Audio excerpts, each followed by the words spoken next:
Hey, welcome to the Political Paradigm Shift podcast. I'm your host, Nick. Today we have a smaller group of Chuck and Mark. Art couldn't make it today. He gets stuck at work, and Heather is going again this week.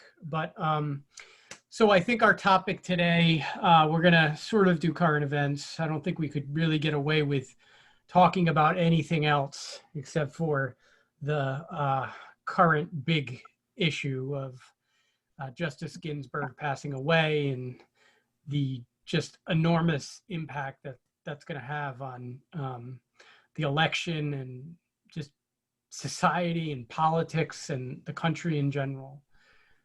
To start off, I had written a post today. I think I wanted to share, on here. And after that, I'm going to kind of send it off to these guys to give me their perspective on things from a general point of view. You guys are welcome to respond to what I have to say. I'll just start off by reading that. Let me pull it up real quick.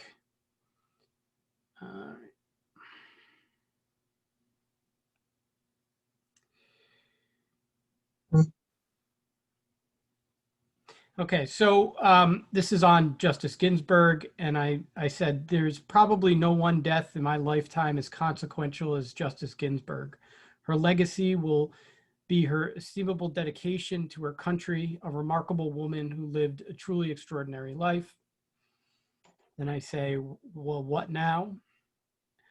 And so for the past couple of years, I have been a relentless critic of the increasingly conspiratorial panic on both the right and left.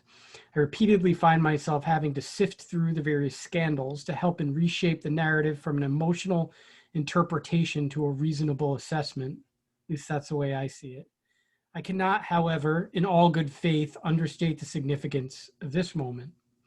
The political and social ramifications of this election are massive. The outcome could have profound implications on the future of our country. So this is sort of my proposal. So both conservatives and Republicans, which are not the same thing, especially anymore, alike are constant critics of norm breaking. Both Trump incredulous conservatives or libertarians like my friend Chuck, and MAGA obsessed nut jobs. I have none of those friends. Like me, obviously. Like Mark. Jobs agree that packing the court is a dangerous precedent. So I recently had the honor of asking the Free Beacon reporter, I don't know if you guys know him, his name's Stephen Gutowski, big two-way guy. So I asked him on Twitter what Republicans mean by dangerous.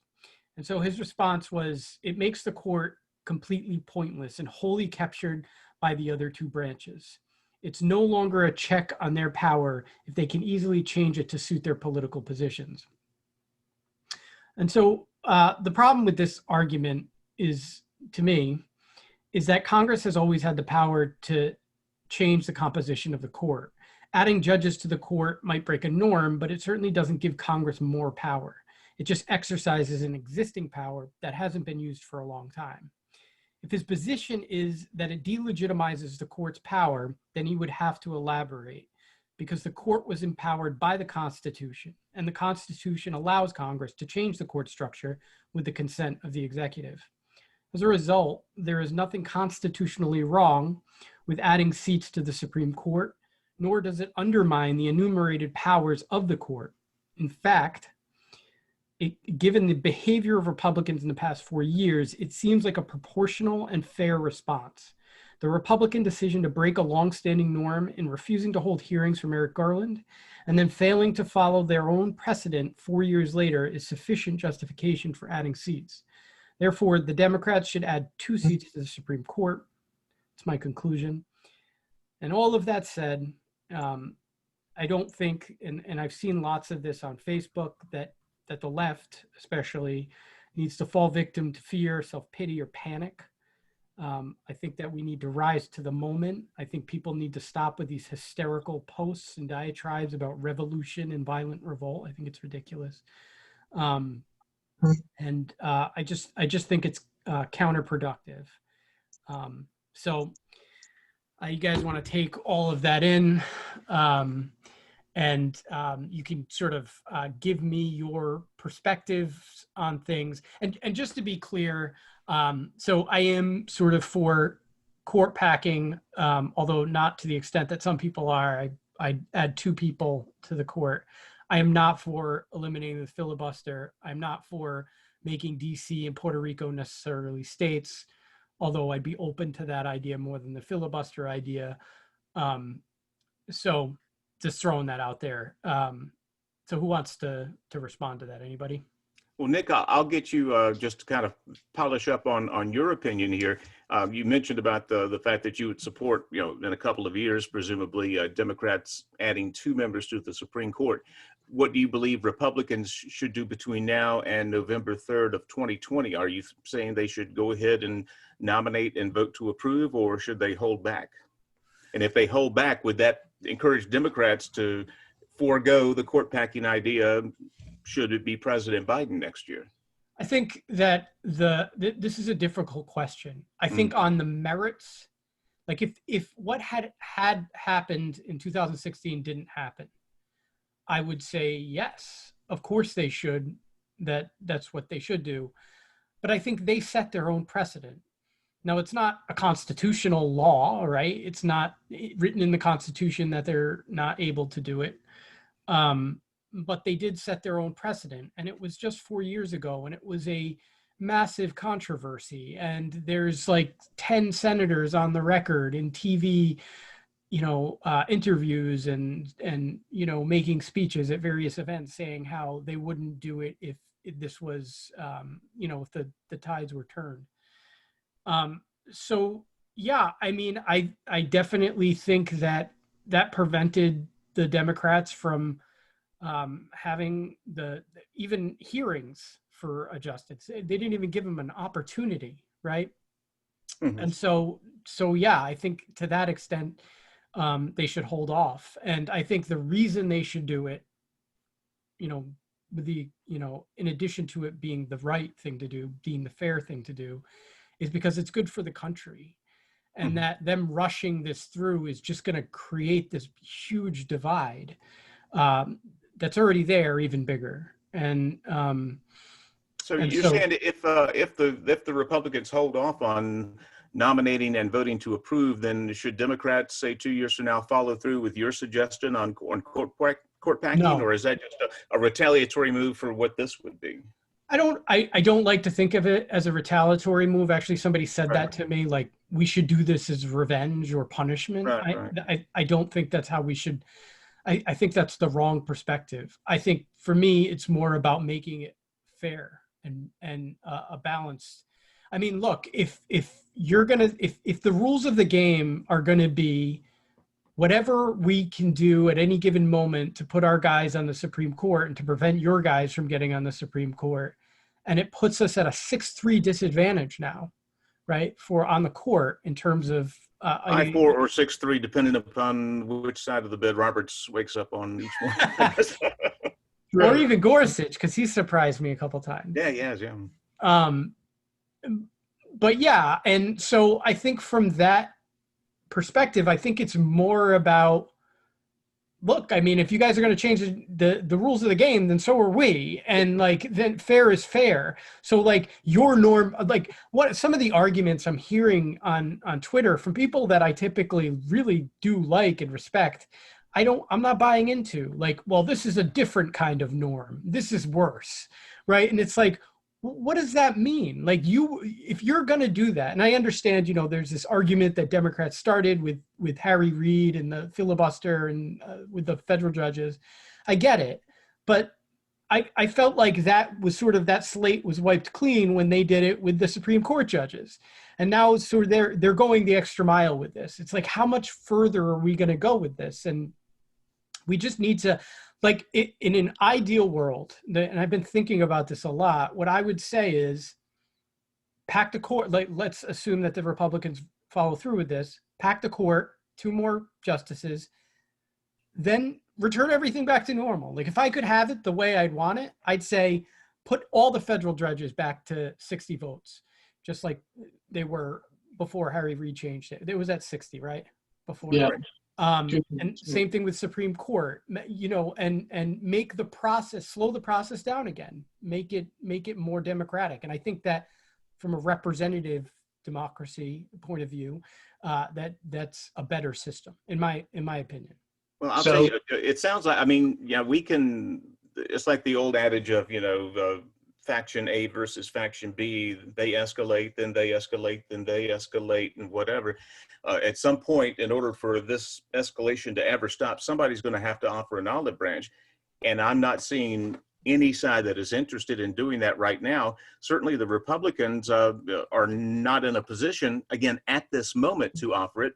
They have the White House, they have the Senate, they have statistically very little standing in the way of them being able to nominate and approve a justice. Now, again, public opinion certainly and the mainstream media will eviscerate them if they do, but I think the mainstream media has proven they will eviscerate Republicans for most anything. So if they're trying to gauge a political concern about a political blowback based on media reaction, I don't see where that's going to be an issue. If the Republicans go with the better angel of their nature and say, we're going to respect Ginsburg's wishes and not make a nomination, the press will say, well, that's good of them. Now they're still the spawn of evil, and let's vote Biden in November. So I don't think they'll get much goodwill mileage out of such a move.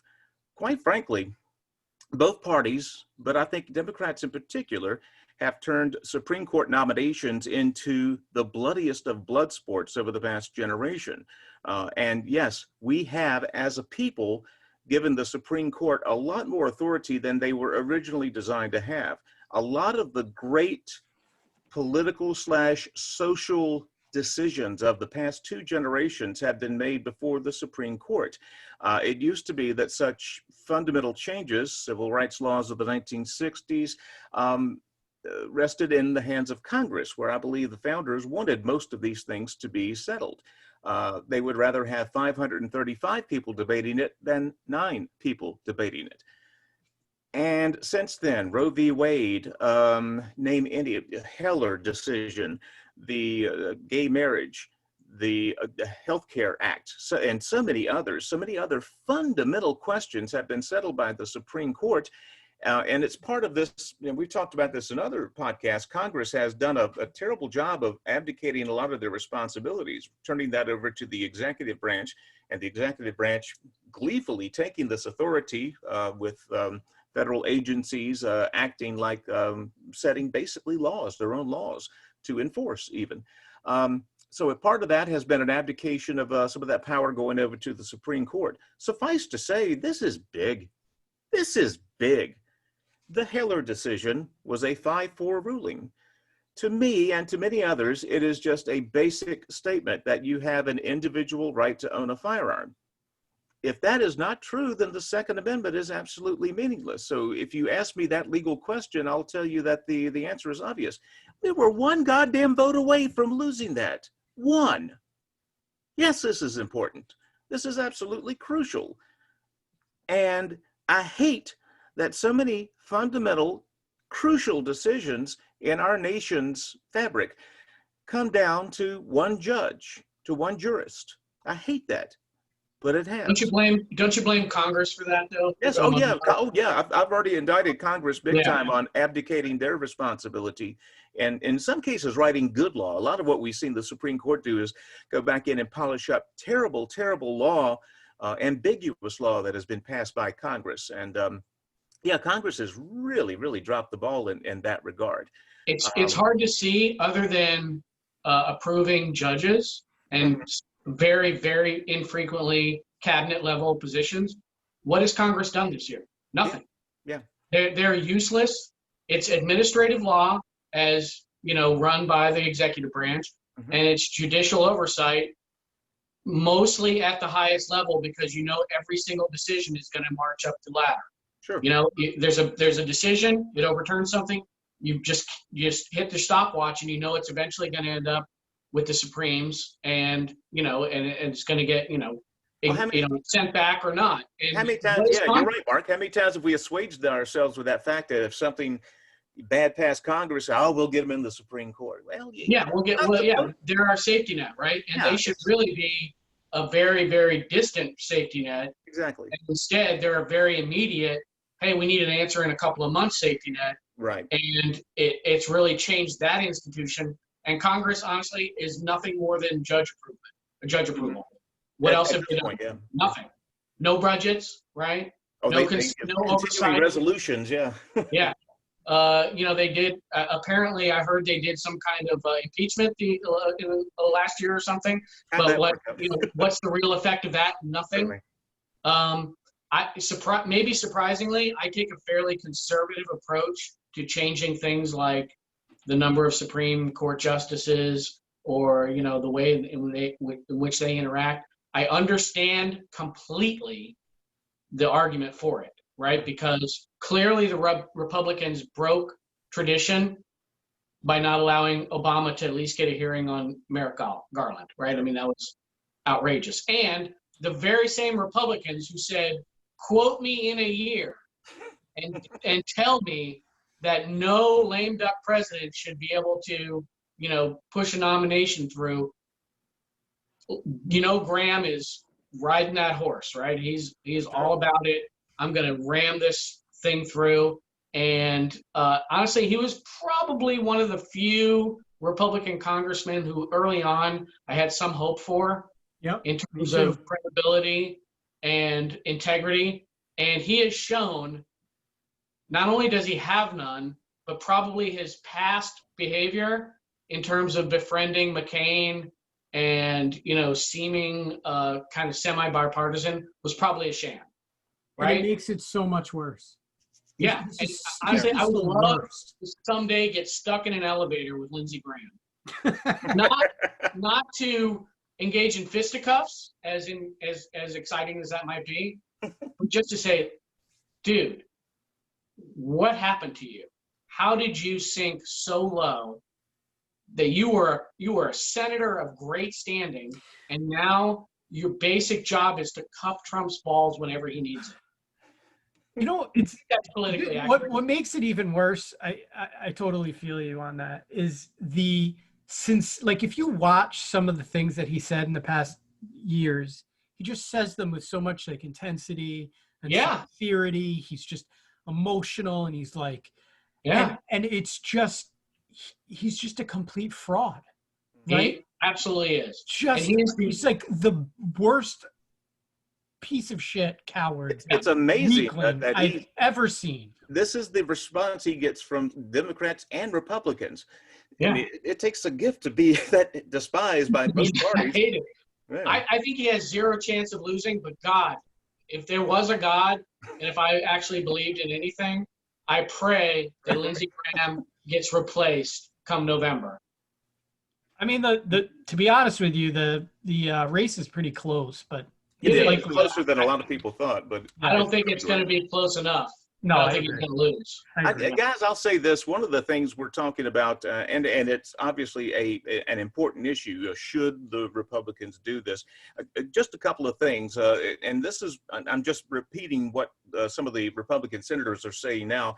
In comparing this to the 2016 situation, they're pointing out that it's different because we have a Republican White House and a Republican Senate. At that point, we had a Democratic White House and a Republican Senate. And when you have, again, this is the argument, when you have split government like that in those two entities, then the people get to decide. If you have unity in that, then that party should be able to decide. Now, to me, I don't see where that is a deal-breaking difference, but it might be qualified as a difference without a distinction without a difference, basically. And another thing, and I'm going to point this out again, and I think Graham has come out and said this since then, the 2016 comments versus the 2020 comments for any of the congressmen are going to be different, obviously, because of the parties.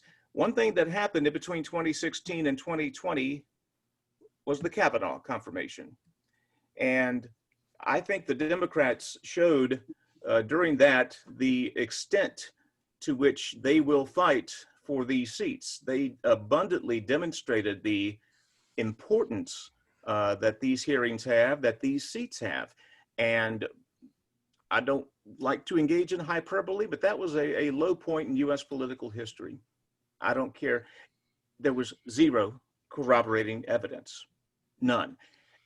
And Kavanaugh was treated as though he were the spawn of Satan. There were 2012 questions asked in the Kavanaugh confirmation hearings. There were 20 asked in the Ginsburg confirmation hearings.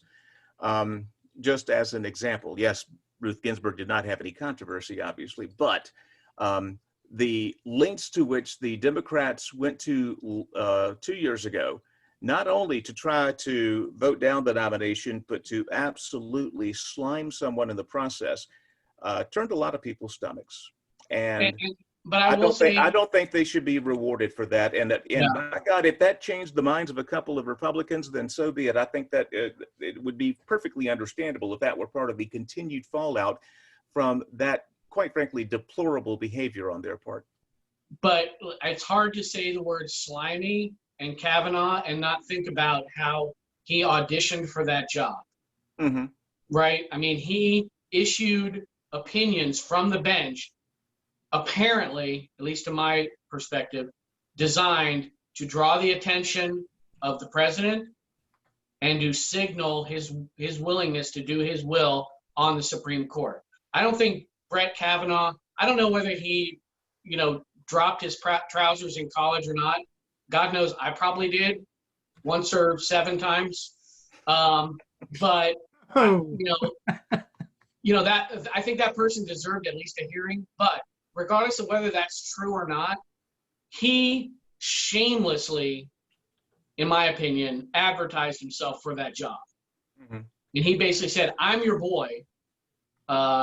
What's the Republican Judicial Watch or whatever it is? That's a terrible organization, but yeah. It is a terrible organization. But he held his resume up for those guys and said, "I'm your guy." And guess what? Trump bit, shockingly. Mm-hmm. Right? So I have no problem. I mean, I have no sympathy for Kavanaugh because he put himself there shamelessly. Like, I don't think he was honest. I don't think he was honest when he was answering the questions. And I understand that it's very difficult to, right? Because you get up there and everybody's going to go, "What do you think about Roe v. Wade?" And technically you shouldn't comment. Right. And you say established law is established law. But I feel like through that whole testimony, he pretty much lied on a constant basis because he wanted the job. Sure. And I feel like people who want the job that bad probably shouldn't have the job. I understand what you said in that respect, but in terms of anything that was a red flag in terms of his delivering of jurisprudence, you can say, yeah, he's a little too anxious about wanting this job, and that is a bit of a concern, obviously. But in terms of carrying out his duties as a jurist, there was nothing in terms of his record that I could tell that would have raised a red flag that would have suggested this kind of scrutiny. Again, all the scrutiny about him, particularly in the second round of hearings, was about these allegations, which became increasingly incredulous. The mainstream media reported without a bit of irony on Swetnick's allegations that he was part of a gang rape club in high school, a story that had so many holes in it, it should have been laughed out before it got to the first desk of the mainstream media, but they reported it dutifully as though it were established fact, and that came on the record during these. Yeah, all of that told me just the lengths that Democrats were willing to go to in order to maintain control of the Senate, and even at a time they had to know early on that they were not going to be able to get the votes to keep Kavanaugh out. Maybe they thought they had a chance of getting. I think they had an outside shot with what they had a shot. Right? Yeah, but I mean, we know that she has all the courage of a wet noodle. So sure. It was unlikely ultimately that she would do it. But I mean, I don't disagree at all. I mean, I have no idea whether the allegations against him were true or false or somewhere in between. I was not invited to that club in college, so maybe it was an Ivy League thing. I don't know. There was no gang rapes offered to me, thankfully, I guess. I But miss those too. yeah, but I think it was a bit of realpolitik, right? Because the Democrats understand that this is the fight, right? The floor of the debates in Congress, meaningless, right? Most votes in the Senate, meaningless. The only thing that matters is the presidency and the Supreme Court. And that's why I think Republicans should go ahead and go through with this. If these roles were reversed, we know the Democrats, if there was a Democratic president now and a Democrat majority in the Senate, they would most definitely nominate and approve. Here's my point. I mean, I think I hear this argument coming from a lot of the Republican senators who are saying, you know, we have the power now, and so we're going to utilize it, right? Which is fine. If that's what you're going to do, if you're going to break norms, and then 4 years later, you know, reverse your policy, then why, when the Democrats have power, why can't they do that? Why can't they break the norms? Right? I mean, it's the same. And they almost certainly will at this point, right? No doubt, yeah. And because some again, extent, that escalation we were talking about earlier, and no one is in the mood to throw an olive branch at this point. So yeah, it's going to compound and compound. That's just. And I don't forgive the Democrats for invoking the nuclear option, right? I mean, that's the perfect illustration of the law of unintended consequences, right? They're like, we're going to do this because, and the Republicans were legitimately, you know, being obstructionist. Right. And not operating under the normal rules and regulations, but they decided to do this, and guess what? Bit them in the ass, big time, right? And then Mitch McConnell, who has fewer scruples than Lindsey Graham, if that's even possible, just, you know, took that ball and ran with it, and has trampled the reputation of the Senate, as much as that ever existed, idealistically. The rules of the Senate, the norms of, like Nick said, the norms of, you know, the legislative process, and all he cares about is win for the team, right? Whatever the base wants, that's our goal, and whatever keeps me in office, which, you know, it looks like he probably will stay in office too, which is horrific. But you know, but that, you know, that started with the suspension with the invocation of the nuclear option. In retrospect, pretty freaking dumb, right? Well, they said, and there's a clip of McConnell comments in 2013, which I agreed with at the time, and were certainly prescient. You're going to regret this one day. And boy, from Harry Reid, I mean, that move was just the height of hubris. I super regret it on his behalf. Yeah, you have to know that if you have any knowledge at all that these things run in cycles, eventually a Republican's going to be in the White House again. Eventually, maybe not for long, but eventually Republicans are going to be a majority in the Senate again. And it turned out to, you know, be much sooner rather than later. Yeah. But you've got to play long ball in a situation like that. And boy, he made a bad screw up. That's why it's so stunning to me that the senators are like, that's pretty much, other than the president, the pinnacle of political life. These should be our best and brightest. But what they don't, I mean, how do you fail to understand that any rule or law that you pass that wouldn't be a good idea if the other party was in charge is not good law? That's one of my maxims. Never give the government the same authority you would want your worst enemy to have. Because eventually your worst enemy is going to be calling the shots, I promise. Yeah, and it was just short-sighted and stupid, and unfortunately, you know, that's not an uncommon thing in our country these days. Now that we, you know, most companies are focused on quarterly earnings. Every single politician is focused on the next election. Nobody's thinking long-term. Hey, what might be good for the U.S.? You know, possibly we could think of, you know, more than a decade in advance, but you know, it doesn't seem to be. The Republicans are, because Supreme Court justices have lifetime appointments. Right. So they're thinking ahead. Why this is big, yeah, one of many reasons. But I honestly, I don't think that the majority of Republicans in the Senate give a flying fuck about abortion rights. That's my opinion. I don't think most of them give a shit about whether people get abortions or not. I suspect that if their daughter was pregnant they would have, no compunction whatsoever about allowing her to terminate that pregnancy. What they care about is that's what their base cares about. And that's going to get them elected again in the South or wherever they are. I don't think they care at all about the principle or about the religion or about the politics. I think they care about their own political life. And that's very cynical, but I think probably accurate. I think that's probably true for a lot of Democrats too. Yeah, no doubt. I mean, everybody's playing to their base, and what can I do to stay elected? It's a pretty good gig. I'd like to keep it. Let's just very cynical, Mark. It is cynical and it's horrible. And I think there are very few people who are genuine and as scary as ideologues can be, right? Because they can be. There are very few people who genuinely are ideologically motivated. And, honestly, I think we ran one of them out. I think Al Franken was pretty ideologically on our side, and we ran him out because, the Me Too culture was gaining strength, and we felt like we couldn't let that go and still contest in the Alabama, election or whatever it was. And I think those people are very few and far between, very few and far between. Yeah, I agree. So I think just want to switch topics sort of, and just kind of ask you guys what you think the implications to the election are going to be. So up till now, I think we were looking at the Democrats were in a really good spot in terms of the Senate, where they were going to likely pick up at least 3 or 4 Senate seats, probably 4, lose 1, which would make it, I think the likeliest scenario is a 50-50, unfortunately.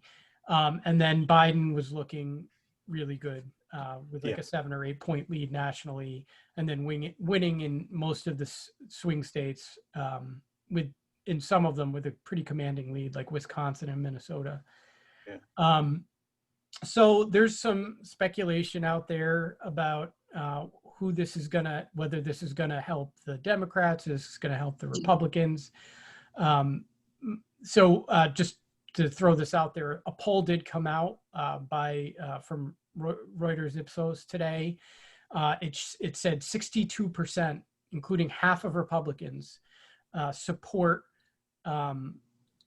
waiting until the next president takes office before selecting a Supreme Court justice. 22 or 23% were in favor of doing it prior to that.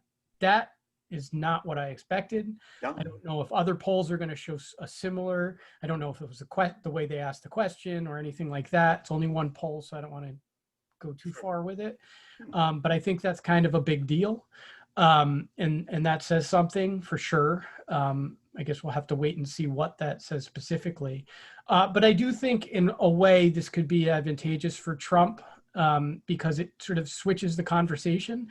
I think one of the biggest things that got him elected last time was the court, right? Yeah. The idea that there were going to be seats available on the court, and there was a seat at the time, and now there is again. And so when he can sort of switch the conversation from COVID-19 to the Supreme Court, that works in his favor, theoretically. So I was listening to the 538 podcast on my way home from running today. So I just listened to it. Nate Silver had a point that from people who are heavily involved in politics, maybe it's harder for us to see, but COVID-19 generally, whether you're on board the various safety precautions or not, is impacting people's everyday life on a regular basis. So it's not something they can completely forget about. You're not going to forget that your kids can't go to school. You're not going to forget that you're home from work. Right. So changing the conversation might not be that easy. I don't know how you guys feel about that, but I honestly, I think it's a big question mark right now. But I am nervous for sure. Sorry, my dog saw a line of longitude or something and decided to get excited about it. My dog does the same. He barks at birds. Yeah. The bird. Oh my God, somebody's taking their garbage out, guys. Yeah. We got to go get him.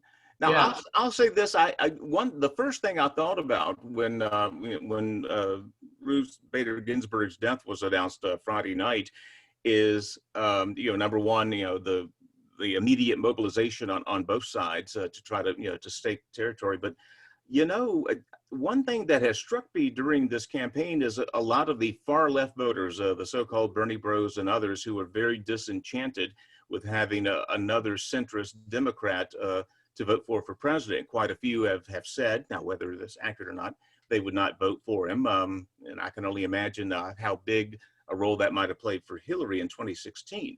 Now, particularly if the Republicans go ahead and within the course of 2 weeks get one nominated and approved, I think those far left voters, never Biden, if you want to talk about, will be very, very energized to vote for Biden. I think he's going to gain a lot of votes from the party's far left that were going to sit at home as a sort of a protest against the moderate wing of their party. I think he'll pick up an awful lot of votes that way. And quite frankly, some Republicans who agree, and that poll is very interesting, agree that it's too quick a process and goes against Ginsburg's Zion wishes, whatever, that it's just a bad look for Republicans. Yeah, I think Biden stands to gain quite a darn bit from this, and Trump stands to gain very, very little from this. Okay, you ready for my take? Go for it. Right in the middle. I think it's a wash. I'm going to sit on the fence. I think it's kind of a wash. I think Trump's people are obviously already motivated to pack the court with as many anti-abortion candidates as they can get, for America. And the liberals were already reasonably, everybody was prepared for Ginsburg to pass, right? Right. But I think it was already, they're already motivated as much as they're going to be motivated. Honestly, I'm not super impressed with the progressives under 25 with their 10% voter turnout, that they're going to really change things.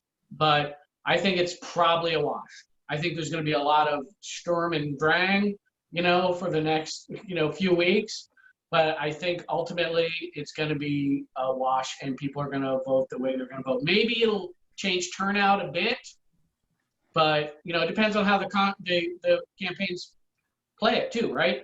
Do they correctly corral that energy and get them to, come out and vote? I don't know. My point is if Trump plays it right, he could make it work to his advantage. And I'm not sure that the public will necessarily buy it, but this can be an issue that he puts in the front and center because you have COVID-19, right? And this, I don't personally have it. What do you say? I'm clean, man. But just getting into that partisan fight, one of the things from 2018, not so much with the House, but definitely with the Senate, is during the Kavanaugh, fiasco, the red states Senate races that were pretty close, like Indiana, Missouri, places like that, although they're a little redder than North Carolina and Iowa. But those races, it ended up advantaging the Republican in those races. So it's just something to sort of keep in mind. I just think you get into this big partisan fight over it, and the Democrats, and one of the dangers here is the left has a tendency to go too far. Maybe they do have leverage right now, but they have a history of taking it way over here and making themselves look poorly from a public perspective. But doesn't the right do the same thing? It's just they pay less penalty for it because their extreme right is closer to the mainstream Republicans. You have people out there that are kind of frothing at the mouth that are on the right, they're anti-immigration, they're anti, Black Lives Matter, they're, pro-Confederate flag. Those guys are true. Who cares? That's just it. Their base, the Republican base is comfortable with those people, whereas the Democratic mainstream is less comfortable with their extremes, right? I Their would say that extreme that's is, because there's more people in the center left than in the center right. I think that's probably correct. Yeah. Yeah. I think that's good calculus. Yeah. Chuck? Terrible. I have no idea how many people occupy the center left or center right, but I want numbers. Yeah, and of course the definition is in the eye of the beholder. That's not center right. We'll get into the no true Scotsman fallacy all the time, but yeah, this I just seem to think, and again, this what I think Trump is going to do. Make a nomination, enforce a vote, get a vote, and presumably have someone nominated. Someone suggested to me that Trump, if he really wanted to get some crossover votes, he would say, in honor of the memory of Ruth Bader Ginsburg, I will not make a nomination. I will let the people decide. He was of the opinion that that would get Trump votes. I don't think necessarily. I think Trump's bad will among non-Trump voters is such that that's not going to convince anybody. But secondarily, I don't think that Trump doesn't think that way. He is not a conciliator. He is not conciliatory. Even if he thinks a conciliatory move might benefit him, he's still not going to do it because it would be a conciliatory move. I cannot remember a single conciliatory move he has done in 4 years. So if he were to do this, it would be his first, the best I can figure. And I don't see him doing it on something this important. That's a great point, because I have thought in the past. So one thing that stood out was his reaction. I don't know if you guys saw this on the news when he got off his helicopter or whatever. I saw that, yeah. And they told him about Ginsburg, and he seemed like his response to it was like pretty genuine and like concerned and empathetic and like all of this stuff. And like it just got millions of views because people were just so impressed by him, having a human response to something. Right, yeah. And I feel like, if he were conciliatory, that it might put him in, because he's acting like that, people are going to notice it, and like it could be really helpful to him politically. But you're right. I don't think he's capable of it. Let me quote a great chef who was on like Good Morning Australia or something like that. He's like, yes, and if my grandmother had wheels, she'd be a bicycle, right? I mean, it's just not who he is. He is not that guy. It's not. No, I mean, it would just be such a reversal of character that he would destroy. Even if his whole team managed to make that message come out, he would destroy it in under 5 hours, right? By coming out and saying something shitty or whatever. It's just not who he is. Some stupid tweet would come out. Exactly, yeah. I think one thing that's interesting to think about is think about yourself at the end of your life, right? You are sick. You're going out, right? This is your last gasp. And to know that your life is standing between, you and what you fear for the country, right? I mean, her last thoughts are not, I'll miss my family or whatever. It's, my fervent wish is that I will not be replaced until a new president is installed. She was under no illusions as to why people are cheering her every time she comes back from cancer, right? People were praying that she would live more than any other person that I can remember in the last, Exactly. I mean, everybody knows what's at stake here. Everybody. Yeah. I mean, people wouldn't cheer for Keith Richards that hard. It doesn't matter. He's living forever. Yeah, he's preserved in his current skin, I think, whatever. But I mean, to have that kind of pressure on you while you're dying of cancer, I mean, that's got to be a unique thing in history. That there aren't very many people whose life is that pivotal, and you have that pressure on you while you're trying to fight cancer. That's crazy. I remember the old Robin Williams joke where he said Ronald Reagan routinely called Thurgood Marshall at 3 a.m. and went boo into the phone. Yeah, it was a joke, but yeah, you get the idea.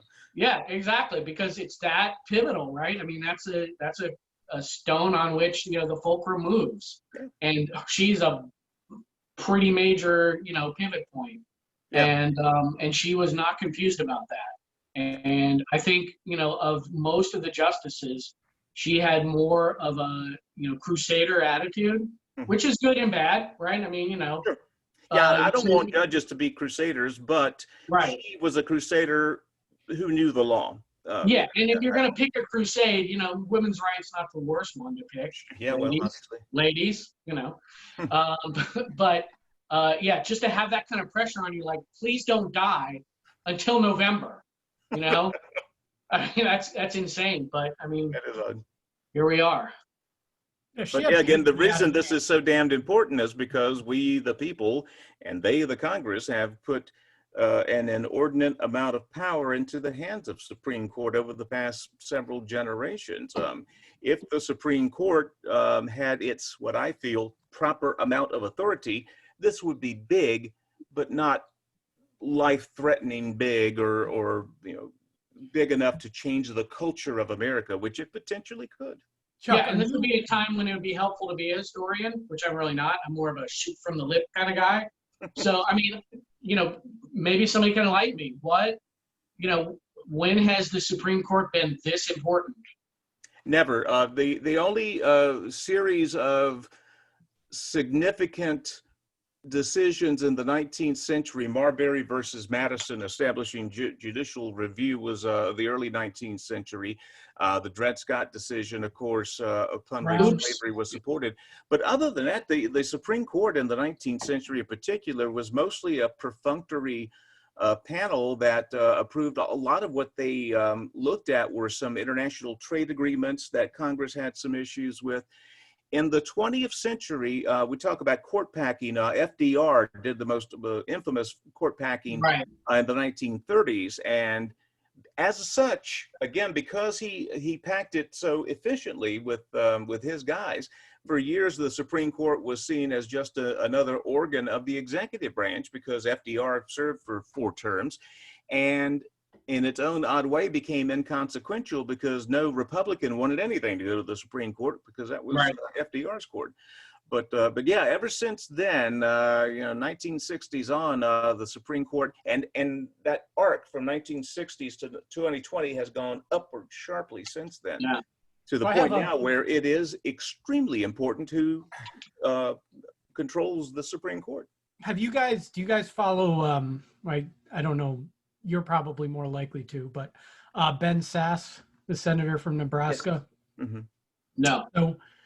So he's a big proponent of really making some pretty drastic changes to the way the Senate functions, just procedurally and stuff like that. He's a big originalist in terms of the Senate's original intended function. Yeah, correct. One of the things that he suggested the other day on a podcast I was listening to was that they take cameras out of legislative hearings, right? And that a lot of what you're seeing in that and what's sort of kind of screwing up the process is everybody's sort of acting for the cameras, which they clearly are, right? I mean, right, everybody is. And so and you can't really have a productive discussion when you're trying to appease whatever people are trying to film a campaign commercial. Yeah, that's right. So I was just wondering what you thought about that. I was actually I support that, but I know it's not possible because again, full transparency. I like full transparency better than the downside, which is having senators and Congress critters play to the cameras and create the B-roll footage. One of the things that you'll recall it was the mid to late 1980s when this obscure congressman from rural Georgia named Newt Gingrich took advantage of C-SPAN. He would go on the points of personal privilege segments late in the day and just deliver these fiery 15 to 20 minute sermons with the camera tight on him, the background, and just speaking. And people were starting to say, man, who is this guy? Well, then Tip O'Neill, the Speaker of the House, ordered the C-SPAN cameras to pan around the House. There's nobody in there. He's speaking to an empty room. Yeah. So for people began figuring out, oh, he's just he's playing to the cameras. But yeah, I don't like it in courtrooms either. I really don't. I do think it does have a role in jurisprudence in some of these high profile cases. But I realize if we do away with that, then we're not honoring full transparency, which I adore. Yeah, but I mean, but then the problem is, you know, it's dysfunctional, right? Because if you're having It a can hearing, be not automatically discomfort, but it can be, yes. well, I mean, I've yet to see a congressman or a senator do an effective job in a hearing, right? Because they just don't. They're just not. First of all, they're not well versed in the law, which is shocking because that's their whole job. Making law, right? exactly. Yeah. Yeah, they're not well versed in the issues. Because I mean, you should be able to. I mean, if I was going to be in a congressional hearing tomorrow, I might do a little bit of homework, right? I would know what the fuck I was talking about, and then I would ask somebody a question, and then when I get the predictable answer, I would know how to, you know, dive into and say, no, that's not true. But they're incapable of doing that. Nick is 100% right. All they do is they give you a speech scripted by their campaign. Their re-election campaign and people. It's perfect. It's a tight shot from the camera. You don't have to do any editing. Yeah. You just put that together with the battle hymn of the Republic playing and a flag. Yeah. And they'll even say things like, I don't need a response from you, sir. Yeah. I'm just going to say some shit. Right. You know, and I like you to sit there like a useful idiot Exactly. and, you know, and we'll move on to the next guy. And they're terrible at it. That's why when they were doing the impeachment, I prayed that they would turn all of it over to an experienced prosecutor. Right. And they did to a certain extent, which I was a little surprised about, but you still give these peacocks, you know, a chance to strut, and it's useless. It's useless. You know, they make, and I don't think it's honestly helping them either. I don't think anybody came off particularly good in the impeachment hearings, right? Maybe Schumer a little bit, but for the most part, they all just looked like they were giving speeches, predictable speeches, and nobody was impressed by it. Right. But they don't care. That's what they think they need to do. That's what they do. Yeah, I think this was especially true on the Democratic side during the cabinet. It was terrible. I mean, they were. I mean, Kamala Harris, yeah. Cory Booker, wasn't that what he had his Spartacus moment? Yeah. That was embarrassing. Well, Booker, he really pissed me off before the hearings even started when he said, and I'm quoting, after Kavanaugh was announced as the nominee, he said, if we approve this man, people will die. He did not elaborate on that. Right. Did not follow up, was not challenged on that. But we just throw that fucking phrase out like it's nothing these days. And then, yeah, it's big. You're claiming people are going to die because of this action. You got to explain that. You got to tell me why that's the case. But now we just toss it around like it's a fucking nickel these days and no one pays any attention. Yeah. And again, I get sick of it. As well you should. Yeah. So maybe the answer is only allowing maybe we just only allow C-SPAN to televise legislative hearings. Right. And we limit it to certain hearings or something where there's adequate transparency. I just feel like when if you're forcing legislatures to operate exclusively on camera, then they're always going to be feeling pressure to act in a way. How about this as a compromise? No live coverage, only archived video coverage. If you want to go back and look at it and see what happened, you can. But in terms of delivering it live, it's like the front nine at the Masters. You know, they show it on videotape. Yeah. And do you think there's any chance we can convince Chuck that the Old Boy Network maybe worked a little bit? Like, you know, like the cloakroom deals, etc. Like maybe that was okay. So I mean, put a camera in there now. You got, but I think that's sort of where we're disagreeing. Is Chuck, for good reason, I don't blame him, doesn't trust anybody, right? And not anybody, but politicians just generally, which isn't, you know, he's not wrong. I think that the process probably worked a little bit better when they were able to work behind the scenes sometimes. Yeah. Right. Not in every instance. I think there's certainly some things that should be shown to the public. So, Like, I'm super in favor of votes being public, right?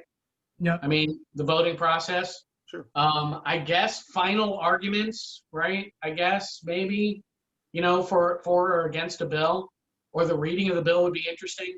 But all the hearings and stuff, I feel like our TV has been nothing but a detriment. And I'm in favor of transparency too, ideally, right? But the law of unintended consequences have shown us that televising these things makes it, almost inconceivably, but makes it worse than it was. Like, it's just worse than the backroom deals and the glad handing and the, whatever. It's worse. Mm-hmm. Yeah. Not arguing. All right. So I gotta get going at 7. Any last thoughts?